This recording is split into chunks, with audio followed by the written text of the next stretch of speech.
नमस्कार, वर्ण में आपका स्वागत है। आज हम पढ़ने वाले हैं क्लास 10 चैप्टर 1 जीवों का विकास पार्ट 4। तो बच्चों, हमने पिछली कक्षा में गलापागोस के द्वीप समूह पर डार्विन के कुछ विशेष अवलोकन देखे।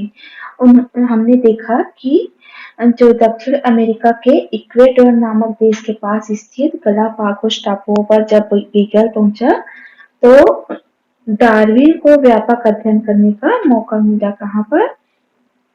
गलापागोस टापुओं के पास उनको क्या है, व्यापक अध्ययन करने का मौका मिला।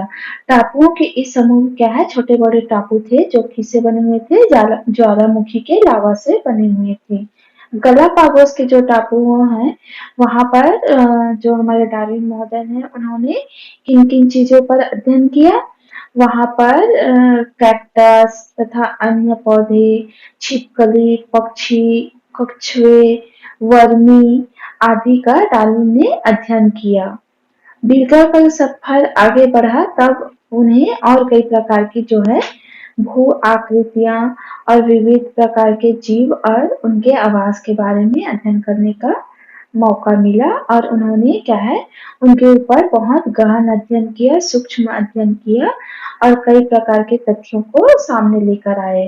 उन्होंने मुख्य रूप से यहाँ बीगल के पूरे सफर के दौरान जीवों के रंग, आकार, भोजन, आवास आदि कई संबंधी तथ्यों व प्रमाणों को क्या है, उन्होंने वहां पर अध्ययन करके जुटाया। कहाँ पर? गलापागोस के द्वीप समूह पर। तो उन्होंने कई प्रकार का अवलोकन करके बहुत सारी जानकारियां जो है हमारे सामने प्रस्तुत की कि वहां पर रहने वाले जीव जंतुओं का रंग, आकार कैसा है, उनका जो निवास स्थान, आवास है वो कैसा है, उनका भोजन क्या है, इन सब के बारे में हमको जानकारी मिलती है डार्विन महोदय की इस अध्ययन से। आइए आज हम देखते हैं विविधता, तथ्य और प्रमाण। आज हम पढ़ने वाले हैं विविधता,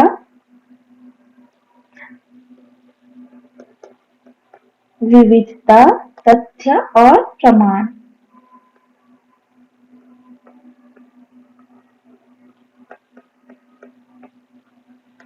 अब हम देखते हैं ये विविधता क्या है, तथ्य क्या है और प्रमाण क्या है। तो विविधता यानी क्या होता है, विभिन्न प्रकार के जो हमारे जीव जंतु हैं, जो हमारे पारिस्थितिक तंत्र है उसमें जो अंतर होता है वो क्या कहलाता है, विविधता कहलाता है। हमारे आपको तो पता ही है कि हमारे जो पृथ्वी है उसमें कई प्रकार की भौगोलिक स्थिति, परिस्थिति, जीव जंतु पाए जाते हैं। विभिन्न प्रकार के जीव जंतु पाए जाते हैं कि नहीं, हजारों लाखों किस्म, करोड़ों किस्म के क्या है प्राणी जो है हमारे पृथ्वी पर निवास करते हैं। तो यही हमारी क्या है, विविधता है। जो मतलब विभिन्न प्रकार के जीव जंतु, पशु पक्षी, पेड़ पौधों के ऊपर जो विविधता है, जो अंतर है, तो उन्हीं के उनका जो है अध्ययन करके क्या है, तथ्य मतलब कई प्रकार के जो बातें हैं वो सामने आती है, कई प्रकार के फैक्ट जो है वो हमको पता चलते हैं और उसके आधार पर क्या है, प्रमाण इकट्ठा किया जाता है। तो चलिए आगे देखते हैं। गलापागोस में डार्विन को तथ्य के रूप में कई प्रकार के जीवाश्म मिले। जो हमारे डार्विन महोदय हैं, जो हमारे जो वैज्ञानिक है, शोधकर्ता, तो गलापागोस में क्या है, डार्विन महोदय को कई प्रकार के तथ्य के रूप में कई प्रकार के क्या मिले, वहां जीवाश्म मिले। तो जीवाश्म क्या होता है, जब कोई जीव जंतु या पशु पक्षी जब मर जाता है और जो उसका शरीर क्या है, उसका शरीर का अवशेष, जो उसके शरीर का जो ढांचा होता है वो जब वो बर्फ या किसी चट्टानों में दब जाता है और वो ज्यों का त्यों सुरक्षित रहता है तो उसको क्या बोलते हैं, जीवाश्म बोलते हैं। तो जो गलापागोस में क्या है, डार्विन को तथ्य के रूप में क्या मिला, कई प्रकार के जो जीव जंतु है उनका क्या है, जीवाश्म मिला। यहाँ के वर्मी का जीवाश्म यह दर्शा रहा था कि पूर्व के वर्मी काफी बड़े थे। उनको जीवाश्म रूप में क्या मिला? वहाँ के जो वर्मी है उनका जीवाश्म मिला, जो क्या दर्शा रहा था कि जो पहले जो वर्मी पाए जाते थे वो आकार में क्या थे? बहुत बड़े थे, काफी बड़े थे। जबकि उस समय डार्विन ने निजी वर्मियों का अध्ययन किया। उन्हें जो जीवाश्म मिला उसके आधार पर क्या पता चला कि पूर्व के जो पूर्व के जो वर्मी हैं वो आकार में बहुत बड़े थे, काफी बड़े थे।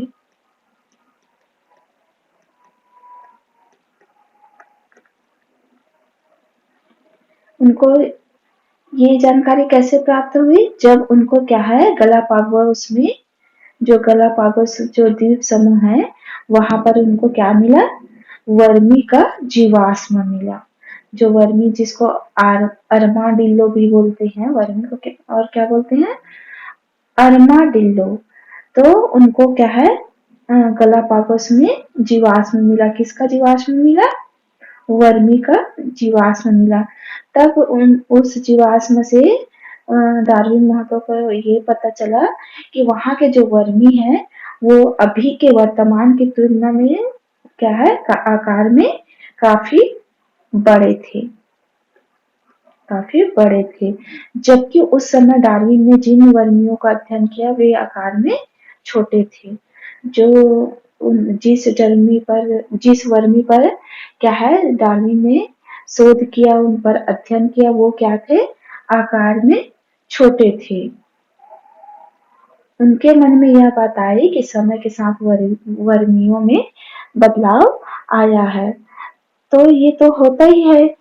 जैसे आप इस चित्र में देख रहे हैं, जो वर्मी है वो क्या है, एक आकार में बहुत बड़ा है। जो प्राचीन वर्मी है जो है वो आकार में बहुत बड़ा है, और वर्तमान समय का जो वर्मी है वो क्या है, आकार में छोटा है।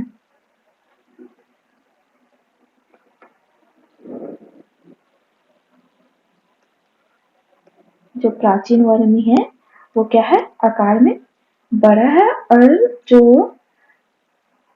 वर्तमान का वर्मी है वो क्या है, आकार में छोटा है।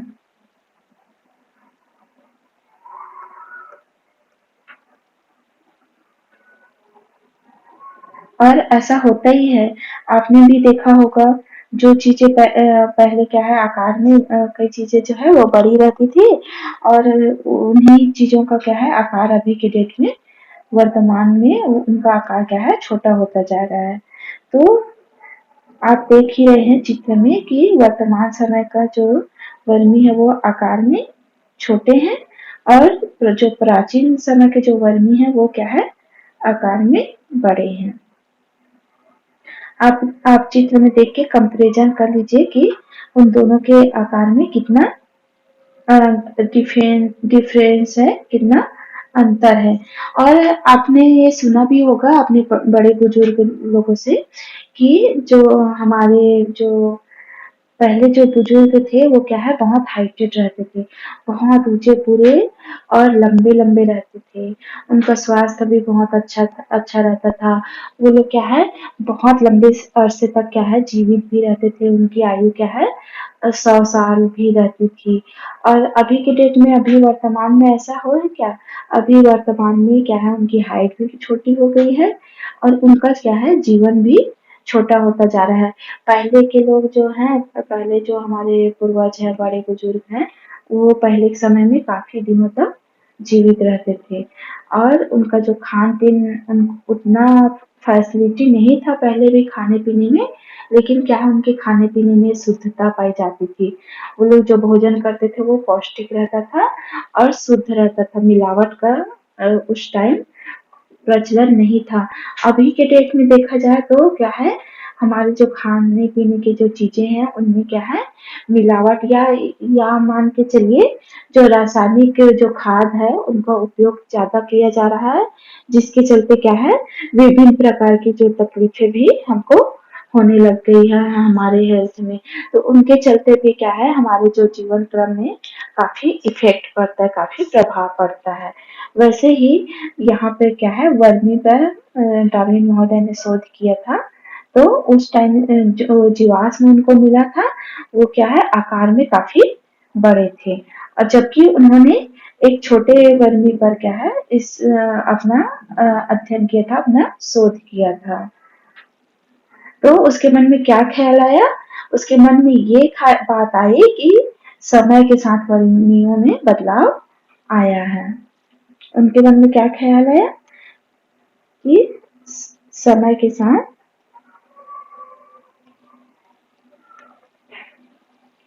वर्मियों के आकार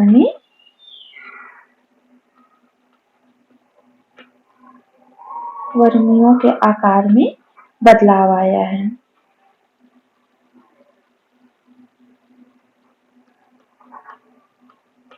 आपको तो पता है बदलाव जो है, परिवर्तन जो है वो प्रकृति का नियम है। चीजें क्या है, हमेशा बदलती रहती है, एक जैसे स्थायी कभी कोई चीज नहीं रहता है। वो क्या है, समय के साथ साथ हर चीजों में थोड़ा थोड़ा थोड़ा थोड़ा परिवर्तन आते रहता है।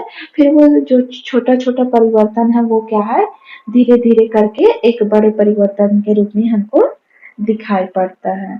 इस प्रकार क्या है, समय के साथ साथ हर चीजों में धीरे धीरे परिवर्तन आता ही रहता है, और यही क्या है, प्रकृति का नियम है। जीवाश्मों के अध्ययन से हमें क्या पता लगा सकते हैं, हम जीवाश्मों के अध्ययन से हम क्या पता लगा सकते हैं, अब आप ही बताइए। जीवाश्मों के जो अध्ययन है उससे हम ये पता लगा सकते हैं कि वो जीव है वो कैसे दिखते थे, उनका जो आकार है वो कितना है, और उनके बारे में जो उनकी जो संरचना है, उनकी आकृति है, उनके बारे में क्या है, हम गहन अध्ययन कर सकते हैं, उनके बारे में बहुत कुछ पता लगा सकते हैं। डार्विन ने कई अन्य जीवों के जो है जीवाश्म, जैसे कि घोंघे, सरीसृपों, स्तनधारियों के अध्ययन से बताया कि जीवाश्म पूर्व तथा वर्तमान में पाए जाने वाले जीवों में आपसी संबंध के साथ साथ वर्तमान में पाए जाने वाले जो जीवों हैं उनमें क्या है, आपसी संबंध दर्शाने वाली महत्वपूर्ण कड़ी है। मतलब डार्विन महोदय ने ये क्या हमको बताया, जीवाश्मों का अध्ययन करके। तो डार्विन महोदय ने किन किन जानवरों का जो है जीवाश्मों का अध्ययन किया है, तो डार्विन ने घोंघे घोंघे सरीसृपों सरीसृपों स्तनधारियों,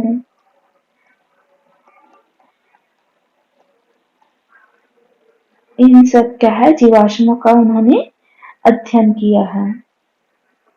और क्या बताया है कि जीवाश्म पूर्व तथा वर्तमान में पाए जाने वाले जो जीवों के आपसी संबंध के साथ साथ क्या है, वर्तमान में पाए जाने वाले जो जीव हैं उनके आपसी संबंध में क्या है, संबंध को दर्शाने वाली महत्वपूर्ण कड़ी है। मतलब हम जो पुराने जीवाश्म का हम अध्ययन करके उन जीवों का जो अभी भी प्रजाति है, जो जीवाश्म हमको मिले उनकी भी अभी भी कोई जो प्रजाति है, उनके साथ में हम क्या है दोनों के संबंध को दर्शा सकते हैं कि पहले वो जो जीव हैं वो कैसे दिखते थे, उनका आकार कितना था, कितने साल जीते थे। उसी के आधार पर क्या है, अभी जो वर्तमान में जो जीव पाए जा रहे हैं उनका आकार क्या है, उनके बारे में हम क्या है विस्तृत जानकारी हम अभी इन जीवाश्मों के अध्ययन से हम जान सकते हैं। हम दोनों जीवों के बीच में क्या है, एक क्या संबंध जोड़ सकते हैं। जीवाश्मों के अध्ययन से हमको क्या है, काफी कुछ पता चल जाता है। जो गलापागोस के जो फील जाति के पक्षियों का अध्ययन करते हैं, उस समय क्या है, डार्विन कुछ और तथ्यों के बारे में विचार करने लग गए। तो क्या है, गलापागोस के जो फील जाति के पक्षियों का अध्ययन करते समय डार्विन कुछ और तथ्यों के बारे में विचार करने लग गए। और क्या विचार करने लग गए, कौन से ऐसे तथ्य हैं जिनके बारे में विचार करने लगे डार्विन महोदय, चलिए देखते हैं। फिंच हमारे देश की क्या है, गौरैया की जाति से मिलते जुलते हैं। आपके गौरैया नाम के जो पक्षी है उसके बारे में तो सुना ही होगा। तो जो फिंच है वो हमारे देश की जो गौरैया जाति के हैं उससे क्या है मिलता-जुलता है। कौन? जो फिंच नाम का वहाँ पे वो पाया जाता है, जीव पाया जाता है वो गौरैया की जाति से मिलते-जुलते हैं। तो अध्ययन करते-करते जो है वो पक्षियों का जब वो अध्ययन कर रहे थे जो फिंच जाति के जो पक्षी है उसका अध्ययन कर रहे थे तो हमको जो डार्विन महोदय वो किसके बारे में सोचने लग गए वो हमारे देश में जो गौरैया नाम का जो पक्षी पाया जाता है उसके बारे में क्या है वो विचार करने लग जाते हैं। गला जो गलापागोस में डार्विन ने लगभग 15 अलग तरह के फिंच का अध्ययन किया है। गलापागोस जो द्वीप समूह है वहाँ पर डार्विन महोदय ने कितने जो फिंच है उसका अध्ययन किया है। तो गलापागोस में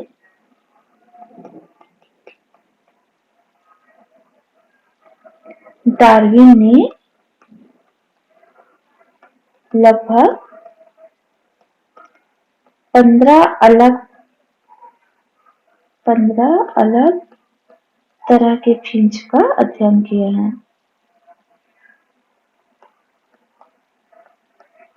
जो फिंच पक्षी है वो 15 अलग तरह के फिंच का क्या है अध्ययन किया है।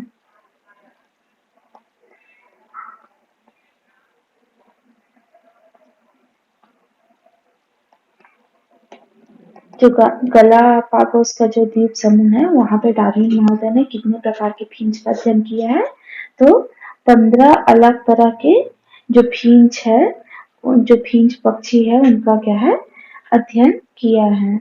उन्होंने देखा कि वैसे तो सारे फिंच एक जैसे हैं। उन्होंने क्या देखा अध्ययन के दौरान उन्होंने क्या देखा उन्होंने देखा कि तो सारे फिंच तो एक जैसे हैं मगर अलग-अलग टापुओं पर मिलने वाले फिंच थोड़े अलग थे। जो फिंच तो एक ही प्रकार के थे मगर क्या है अलग-अलग टापुओं में जब मिलने वाले जो फिंच है वो क्या है थोड़े अलग थे क्योंकि आपको तो पता है भौगोलिक स्थिति सब सभी जगह की अलग-अलग होती है, सभी जगह का जलवायु अलग होता है, सभी जगह का जो एटमॉस्फेयर वातावरण है वो अलग होता है।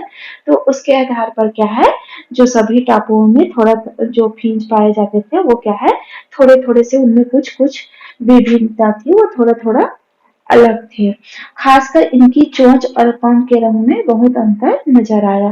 कहाँ पर उनको ज्यादा अंतर नजर आया? खासकर उनकी चोंच और पंख के रंग में क्या है अंतर नजर आया।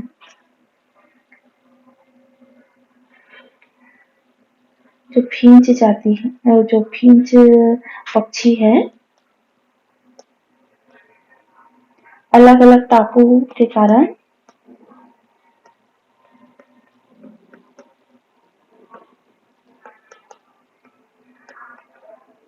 विभिन्नता आई।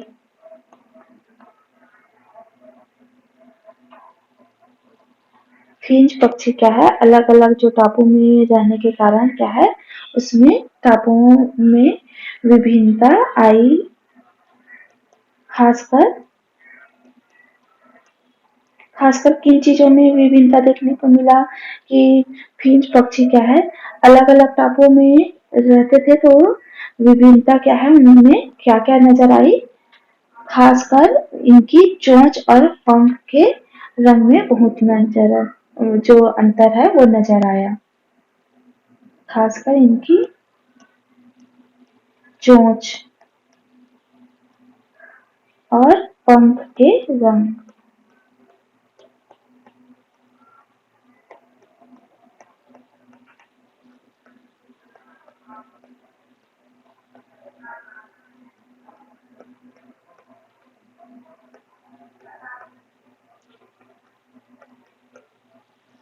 जो फिंच पक्षी है वो क्या है अलग-अलग टापुओं में रहने के कारण उनकी क्या-क्या चीजों में बदलाव आया नजर आया डार्विन महोदय को। उनकी जो चोंच है और उनके पंख के जो रंग है वो क्या है अलग-अलग टापुओं में रहने के कारण क्या है उसमें अंतर नजर आया काफी कुछ बदलाव नजर आया।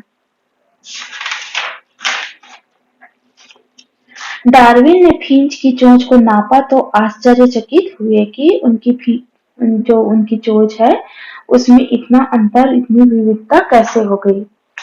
डार्विन महोदय ने क्या किया, उनकी जो फिंच है उनकी चोंच को नापा और उन्होंने क्या देखा कि उनकी जो चोंच है वो बहुत भी अंतर है उनमें। उनमें क्या है, एक समानता नहीं है। उनकी जो चोंच है उसमें क्या है, बहुत सारी विविधता है। उन्होंने आश्चर्यचकित हो गए वो कि ऐसे कैसे हो सकता है, भाई है तो फिंच लेकिन इनकी जो चोंच है वो इतना अंतर कैसे है इनमें करके वो क्या है, आश्चर्यचकित हो गए। उन्होंने देखा कि अलग-अलग चोंच वाले फिंच का भोजन भी अलग-अलग था। जो अलग-अलग जो फिंच थे, तो उनकी जो चोंच वाले जो अलग-अलग थे ना, जो फिंच के चोंच जो जिसमें काफी कुछ अंतर नजर आ रहा था, उनका क्या है, भोजन भी बिल्कुल अलग-अलग था।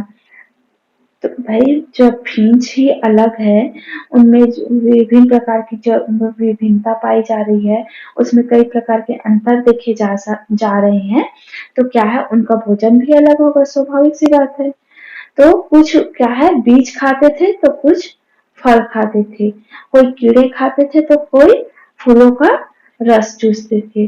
जो फिंच है तो वो लोग भी क्या है, अलग अलग, उनका जो भोजन था वो बिल्कुल अलग अलग था।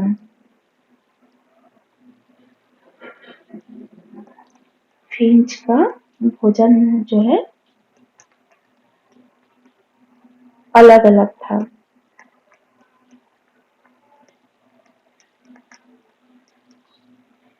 क्या है, कई क्या है, क्या खाता था, कुछ बीज खाते थे, कुछ बीज खाते थे, तो कुछ क्या खाते थे, फल खाते थे। तो क्या खाते थे, कुछ कुछ फिंच कीड़े खाते थे और कोई जो फिंच है, जो और अन्य फिंच है वो क्या खाते थे, फूलों का रस चूसते थे।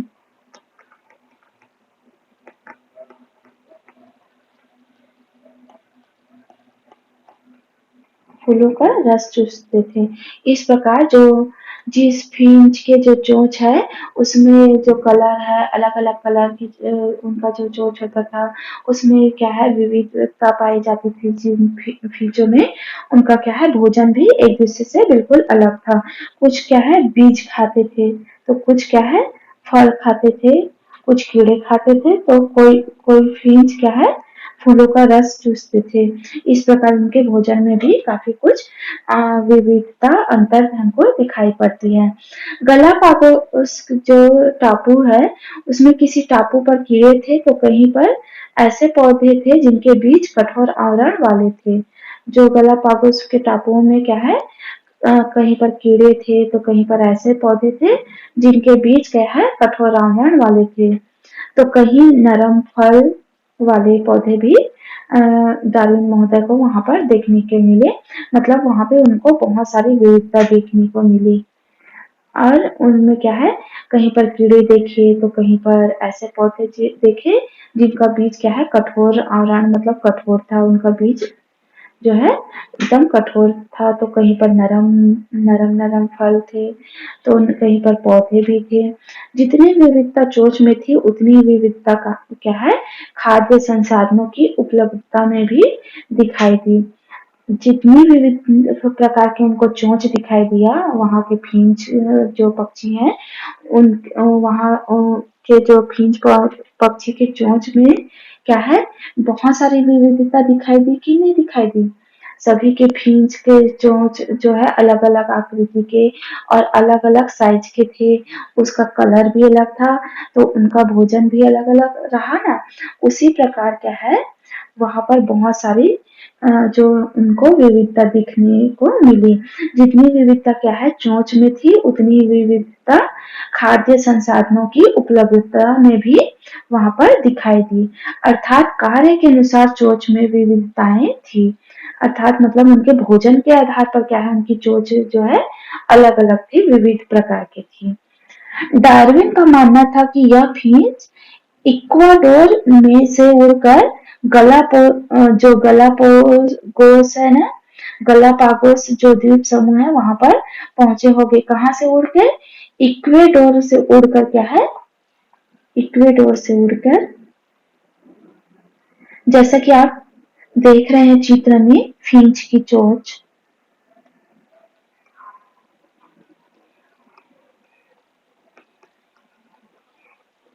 इस चित्र में आपको दिख रहे होंगे अनेक प्रकार के जो फिंच हैं उनके अलग अलग चोंच के बारे में यहाँ पे दिखाया गया है।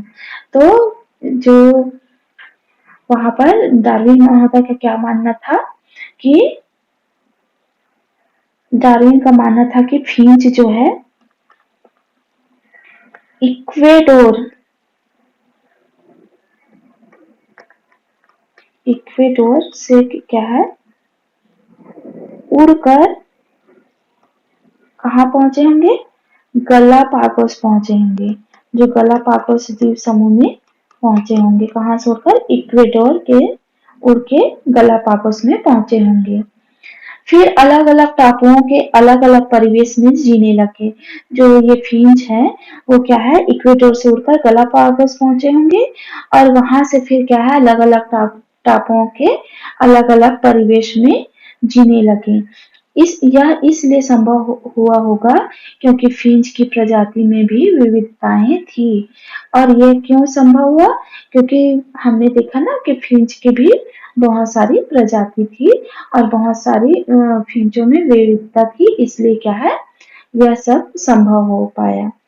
एक जैसी चोंच वाले पूर्वजों से कार्य के अनुसार फिंचों की चोंच में विविधताएं, सजाती लक्षण था और डार्विन ने इसे एक महत्वपूर्ण प्रमाण माना है। तो हमने देखा कि डार्विन महोदय ने इन फिंचों पर क्या है, गहन अध्ययन किया और कई प्रकार के इन्होंने प्रमाण जुटाए। और देखते हैं सजाती लक्षण क्या है। तो हम सजाती लक्षण के बारे में अपने अगली कक्षा में पढ़ेंगे। सजाती लक्षणों का अवलोकन। तो बच्चों, आज आपने फिंच के बारे में काफी कुछ जानकारी प्राप्त की होगी और आज के लिए इतना ही बच्चों। मिलते हैं अगले क्लास में सजाती लक्षणों का अवलोकन के साथ। धन्यवाद।